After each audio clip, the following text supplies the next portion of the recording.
চিকিৎসক ও আলোচিত ব্যক্তিত্ব ডাক্তার সাবরিনা আবার অভিনয়ে ফিরেছেন। দীর্ঘ বিরতির পর তিনি ক্যামেরার সামনে দাঁড়িয়েছেন। সম্প্রতি তিনি অভিমানে তুমি নামের একটি নাটকে অভিনয় করেছেন, যেখানে তার সহশিল্পী ছিলেন জাতীয় চলচ্চিত্র পুরস্কার প্রাপ্ত অভিনেতা ফজলুর রহমান বাবু। বিস্তারিত জুনায়েদ আহমেদ সৈকতের ডেস্ক রিপোর্টে।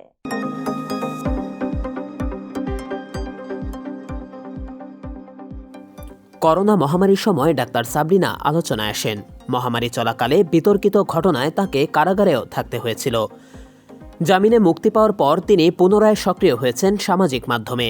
এবার নাটকে অভিনয় করে নতুন অধ্যায় শুরু করেছেন। অভিমানে তুমি নাটকটি রচনা করেছেন অয়ন চৌধুরী এবং পরিচালনা করেছেন এসকে শুভ। নাটকটির শুটিং ইতোমধ্যেই সম্পন্ন হয়েছে। রাজধানীর উত্তরার বিভিন্ন লোকেশনে দৃশ্যধারণের কাজ শেষ হয়েছে বলে জানিয়েছেন নির্মাতা। নাটকের গল্পের কেন্দ্রীয় দুটি চরিত্রের একটিতে অভিনয় করেছেন সাবরিনা। এই নাটকের মাধ্যমে 15 বছর পর সাবরিনা অভিনয়ে ফিরলেন। এর আগে তিনি জনপ্রিয় মডেল ও অভিনেত্রী সাদিয়া ইসলাম ময়ের সঙ্গে একটি নাটকে অভিনয় করেছিলেন। তবে পেশাগত ব্যস্ততার কারণে দীর্ঘদিন তিনি অভিনয় থেকে দূরে ছিলেন। এবার সুযোগ পেয়ে অভিনয়ে নিজের প্রতিভা আবারও তুলে ধরার চেষ্টা করেছেন।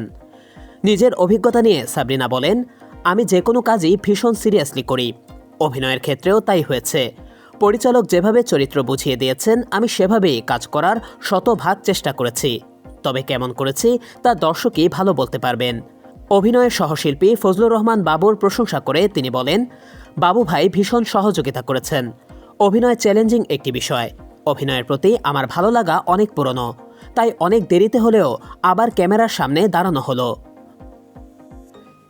নাটকটির প্রচারের সময় নিয়ে নির্মাতা জানিয়েছেন, এটি খুব শিগগিরই একটি স্যাটেলাইট চ্যানেলে সম্প্রচারিত হবে। ডাক্তার সাবরিনার নতুন যাত্রা নিয়ে অনেকেই আগ্রহী।